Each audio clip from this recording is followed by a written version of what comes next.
In the introduction video, I talked about one of the major benefits of social network analysis is to examine relationships and structures in networks.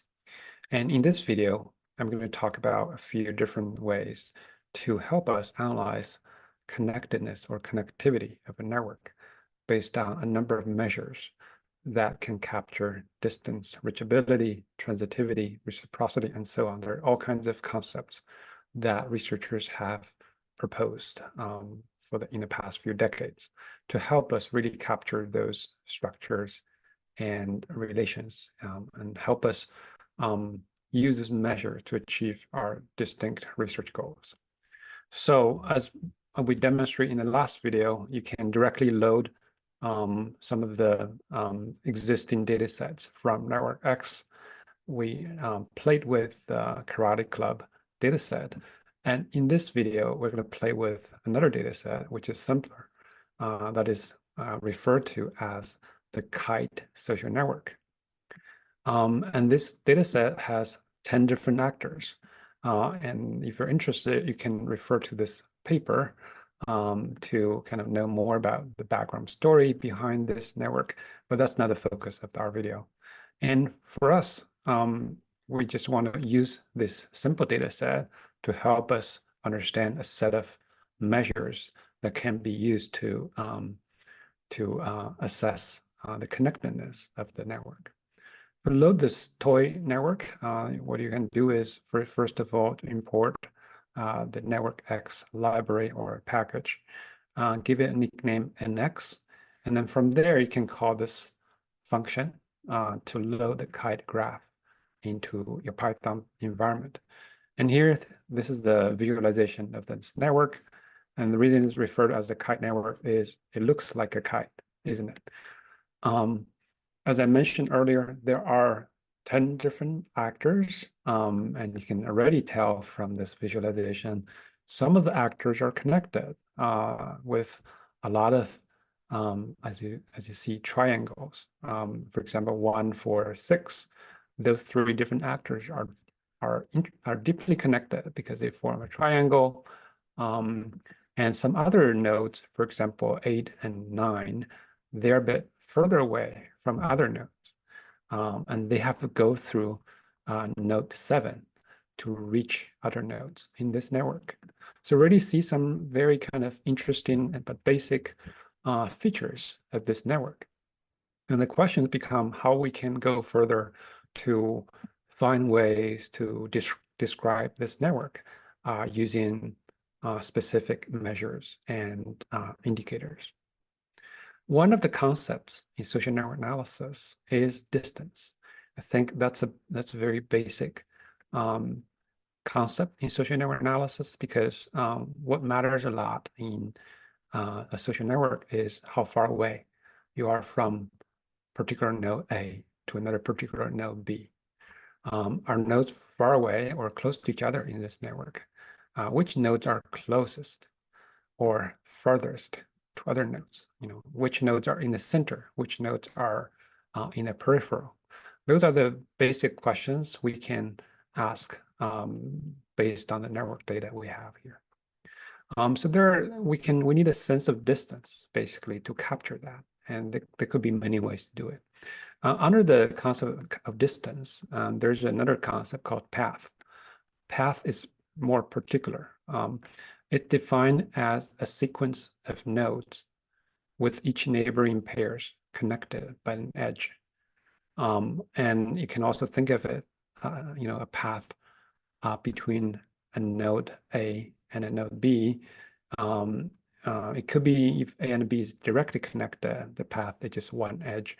But if A and B is connected through other nodes, there will be multiple edges connecting multiple nodes that form the path to move from A to B.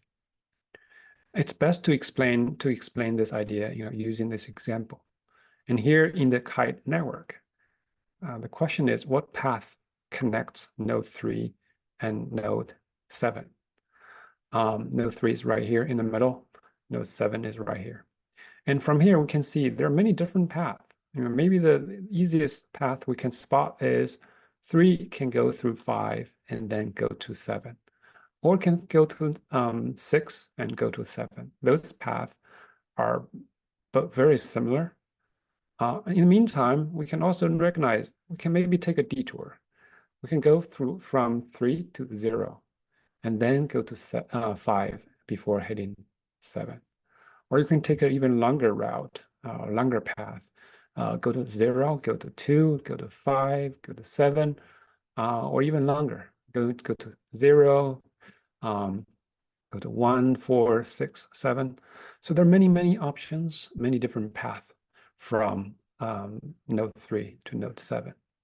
And as you already tell, every path has a particular length, to move along a particular path, there are different hops you need to make. For example, if you go from 3 to 5 and 2, there are 2 different hops to form this path. And if you go through a longer path, there are 4 or more hops in order to follow this path. So this idea of path help us understand how different nodes are connected. What are the possible ways they're connected? And the distance between any 2 pairs of nodes would be the shortest path, the length of the shortest path between them. And in the case of 3 and 7, because of the shortest path, there are 2 different shortest paths, but both of them have 2 hops. That means the distance between 3 and 7 would be 2, which they can either go through 5 or go through 6, but for either path, the length is 2. And using network X, you can, because we're using a very simple network, so we can visually inspect the path. But if you have a very large network that has thousands of dots, thousands of nodes, it becomes harder to visually inspect. So network X provides a function that can help you find the shortest path. This is the function you can call shortest path from 3 to 7. It returns one particular path. Or you can call directly if you are interested in finding out the distance between 2 different nodes. You can call this shortest path length between of this graph, and between node 3 to 7, you will return the number 2, which is the case for the distance between 3 and 7 in our toy network. And you can also find out the distance between one node with all other nodes using the same function, shortest path length. You just don't provide the 3rd parameter in this function. In this case, you just provide the name of the graph and then this particular node you want to investigate to find out the distance from this node to other nodes.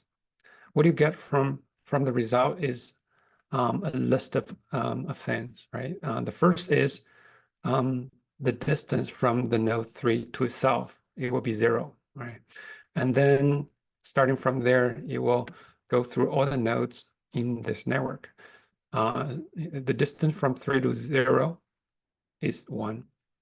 From 3 to 1 is 1. So let's go back to this graph. We can see 3 is connected with 0 and 1 just through one hop. So the distance of 3 versus 3 going connected with 9, the shortest path will be 1, 2, 3, 4.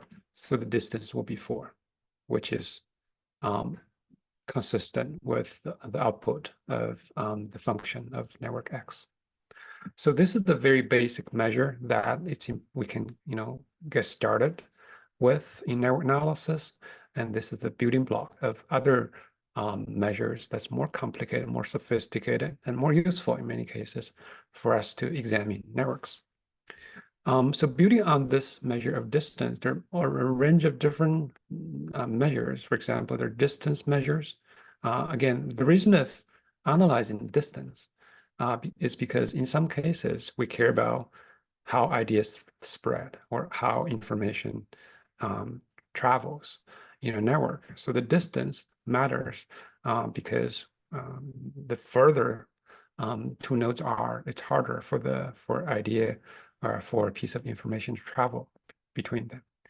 And also, it matters for individual nodes as well. So if the node is occupying a position that is closer, quote unquote closer, because there are many different ways to characterize the distance. If this node is occupying a position that's closer to other nodes, that makes this node more important and more central.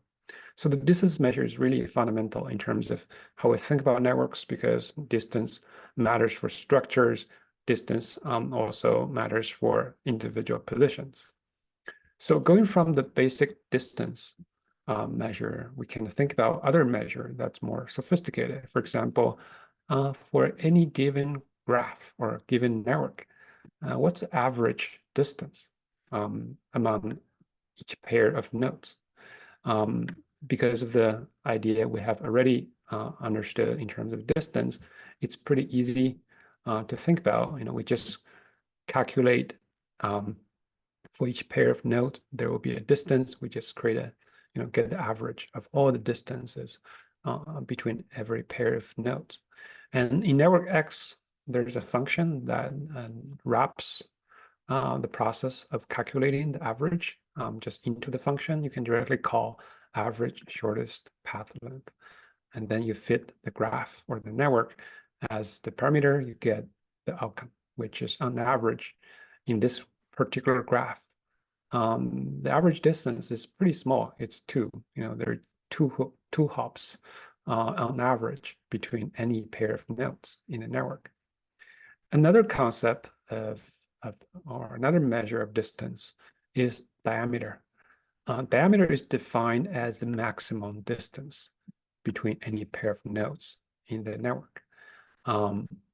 So again, there's a function called diameter, which will return the outcome. In this case, diameter is 4. Let's go back to the visualization. The reason it's 4 is because, for example, for the largest distance in this graph would be, for example, for 9 to travel to maybe 1 or 4, because they're equivalent in terms of the distance. So it'll be 1, 2, 3, 4. Or 1, 2, 3, 4, region 0 or region 2, right? So that's the largest distance in the graph. That's which is called diameter. And then there are other concepts. One of them is called eccentricity of a node. That's used to describe a node, which is defined as the largest distance between this node and other nodes. So it's describing a particular node. And here, when you call this function is eccentricity, I'm actually not sure whether it's pronounced as eccentricity or eccentricity, but it doesn't matter in this case. You get a list of outcomes describing the measure of eccentricity of every node. And here, for node 0, the largest distance will be 4. For node 1, largest distance will be 4. And for some other nodes, for example, the number is smaller. For example, 5, 6, and 7. The number is smaller, so it's easier, or they're more well connected in some case, to some degree than the other nodes, which will be 0, 1, or 9. So and then based on the idea of eccentricity, there's another concept called radius. Radius of a graph is basically the minimum eccentricity among all the nodes. And the radius for this case is 2, because the minimum eccentricity in the graph is 2. In this case, that's node 7. If we go back to the visualization, we can tell 7 is in this position. And there are 2 hops to reach 9. There are 1 or 2 hops to reach the other nodes on this side. And then because of its eccentricity is small, it's the smallest, that's the radius of this graph. And sometimes you might ask, what's the relationship between diameter and radius? In this case, the diameter is 2 times the radius. And that's not always the case, because you will get a diameter of 5, right? If you keep adding another node in this graph, for example, right, connected to 9, in this direction, the diameter will be 5, but eccentricity would be 3. Because for 7, there are 3 hops to reach the new node that's added. So they're not always a relationship of radius multiplied by 2 become diameter in the network analysis. And then also, given the distance measures we have talked about, you can also think about other concepts such as the periphery. What is the periphery of a graph? And here, the peripheral graph is defined as a set of nodes that have eccentricity equals to the diameter. That means those graphs are kind of on the edge of the graph. Those nodes are pretty far away, right, to other nodes in this graph. And the others, opposite type of nodes you can think about is, what is the center of the graph? And the center of the graph is defined as a set of nodes that has eccentricity equals to radius, because radius is defined as a minimal eccentricity, and whatever that whatever nodes that define the radius of the graph, they become the center because they are occupying a more central position of the graph. And in this case, as we mentioned earlier, that's node 7. So again, those examples are all based on the idea of distance, and then starting from the idea of distance, we come up with a range of different measures, such as average distance, diameter, radius, and peripheral and center, which can be helpful for us to start to investigate a network in terms of how connected the network is. And there are many examples of using those measures. You might ask questions such as, how many people does an idea need to go through to reach another person? Or how many possible paths are there for an idea to go between people? And who to reach out first to spread an idea most efficiently? In that case, we're probably not going to start with people on the periphery. Instead, we're going to look at the center as a possibility to spread an idea. So those measures can have some pretty useful utility in those particular settings as we start to ask those questions. And besides this distance measure, there are other measures that we can use to also capture the connectedness of a network. And there's another measure that is very widely used, which is called density. And density in network analysis is defined as a proportion of possible edges that are actually present in a graph. And it can be defined differently for different types of networks, because for the undirected network, there are only one possible edge between any pair of nodes. But for directed network, there could be 2, because the direction could be A to B and B to A. There are 2 different edges. So the calculation of density will be slightly different between undirected network and directed network. But for this video, for simplicity, we're mostly focused on undirected networks. And here, as you see this kind of equation, which has been explained already, which is total number of edges present in the graph divided by the total number of possible edges of the graph. And here, M measures the number of edges that are present, and then all the number of possible edges for undirected graph would be the number of nodes in the graph multiplied by n minus 1 and then divided by 2 because it's undirected. And you can manually calculate the density by following this equation here, which leads to 0.4 for this particular graph, or you can directly call this function density in network X, and the result is the same.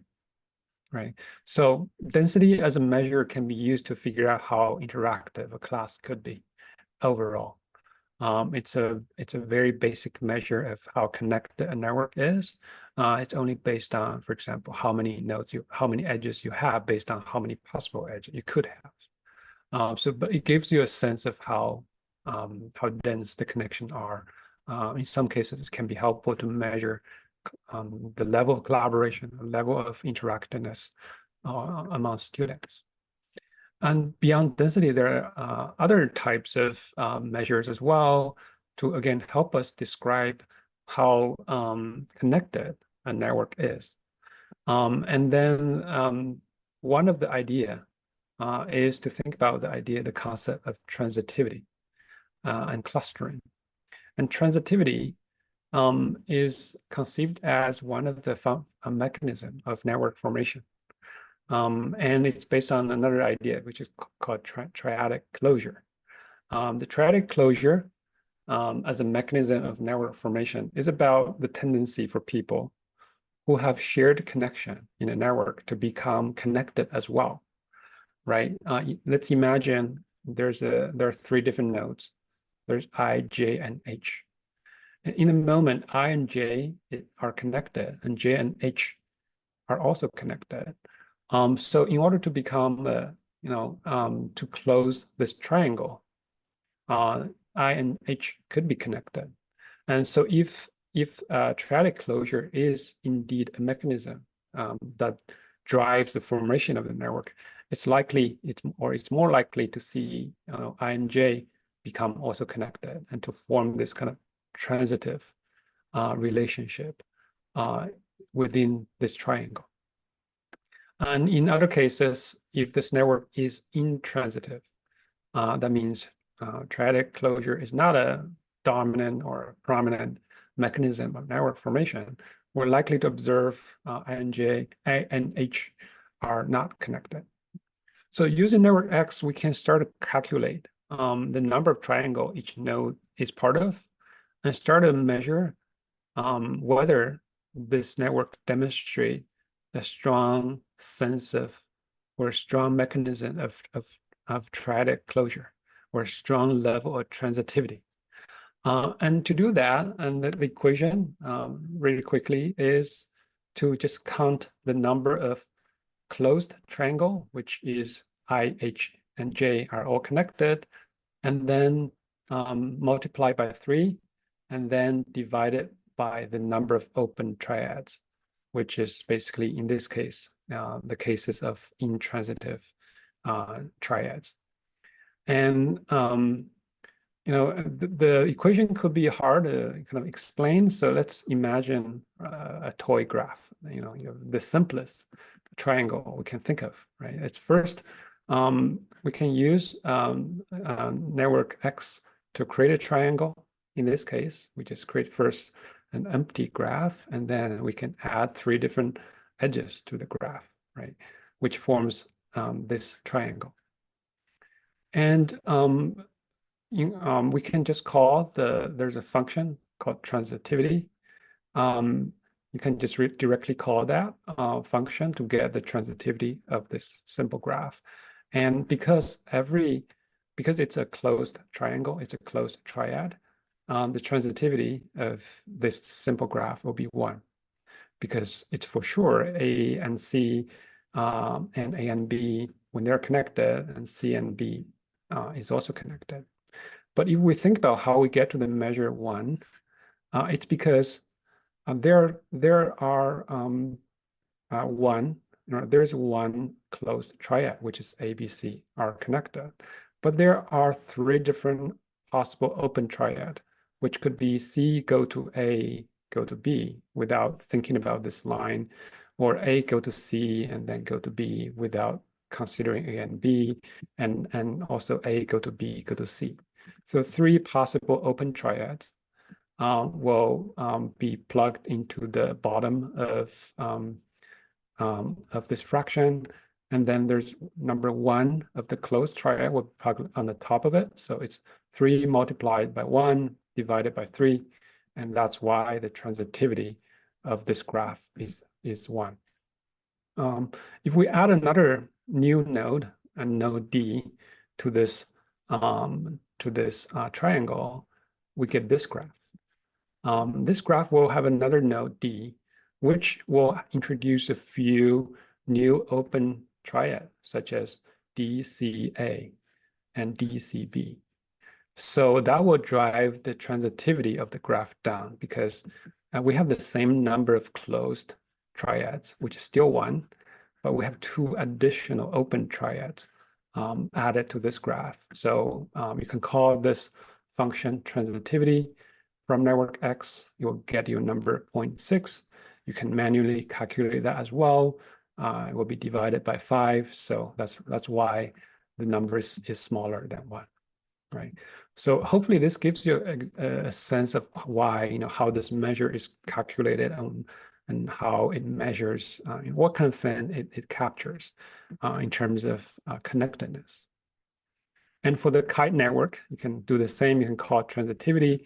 The number is close to 6, which is actually pretty transitive in terms of why this network formed. Transitivity played a strong role in forming the structure we see from this network. In social networks, when we see actors of people, it indicates a likelihood of two people's friends become friends as well, right? It's one of the mechanisms, for example, on social media, when you follow two accounts. On Twitter, maybe those two accounts following each other. I don't know whether that's true. It's a strong mechanism on Twitter. But in some other cases, it can be an important way to think about network formation. And transitivity in this case shows whether triadic closure is a network formation mechanism in this network, as I mentioned earlier. And then near the end of this video, there's another measure I want to introduce as well. And this measure is called reciprocity. And reciprocity captures the extent to which edges are reciprocating each other in the network. It only applies to a directed network, as you can imagine, because an edge needs to have a direction in order to consider the possibility of being reciprocated, right? The reciprocation depends on the direction of the edges, basically. So in order to demonstrate how to think about this measure of connectedness, we need to first start to create a directed graph.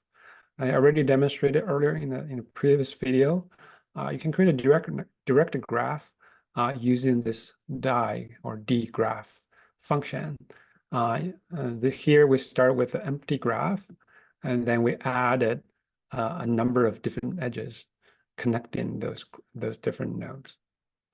And here is actually a structure of a square or a diamond, if you prefer. And we notice there's certain direction. For example, there's an edge that's pointing from A to B, but B is not really pointing back to A. So in this case, the edge A from A to B is not reciprocated by B. That's just one example. And in contrast, for B and D, there are two different directions on the edge. That means it is indeed reciprocated. So in using network X, we can start to calculate, for example, how reciprocal this network is overall. There's a particular function called overall reciprocity. If you feed the network object into the function, you get a measure of how reciprocal overall this graph is. And for our case, for this toy data, this toy network, the level of reciprocity is 0.4. And just for fun, let's add another node. Let's add another edge, just to have another edge pointing from B to A. That's what we're trying to create here. Add another edge, and hopefully that will drive reciprocity up because we have a new edge that's reciprocated. And indeed, the number is higher because we have more reciprocity going on in this graph, and the number of nodes are the same. So in education, reciprocity can be used in many different ways. And for some research about collaboration among students, for example, it can be used to examine whether students are actually forming a collaboration, which should be mutual, or whether students are responding to people who are giving them comments versus ignoring other people's comments, or can be used to gauge whether relationship and friendship or attention is mutual among students versus the rich get richer. So this can actually be applied in education in quite meaningful ways to help us capture the nature of the network and how the network is connected from the sense of reciprocity.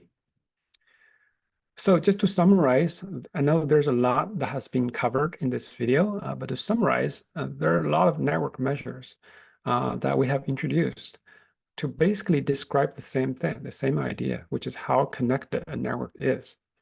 However, every measure is a bit different.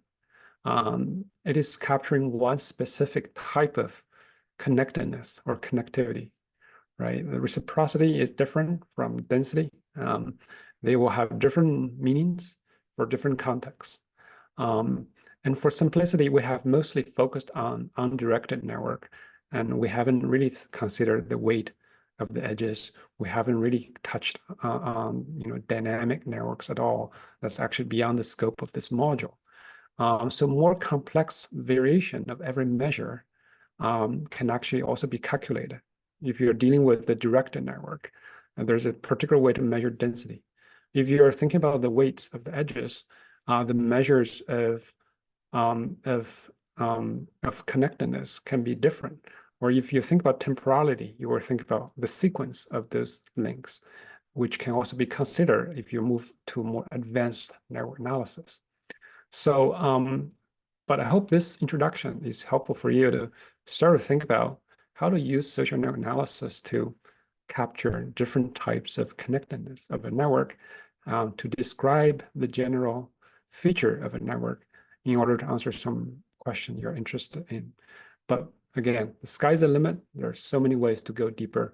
But for this module, we're going to start somewhere, start from this basic concepts that are useful for educational researcher, and hope you can help us expand further and go deeper by doing your own work, your own research. I'll see you in the next video.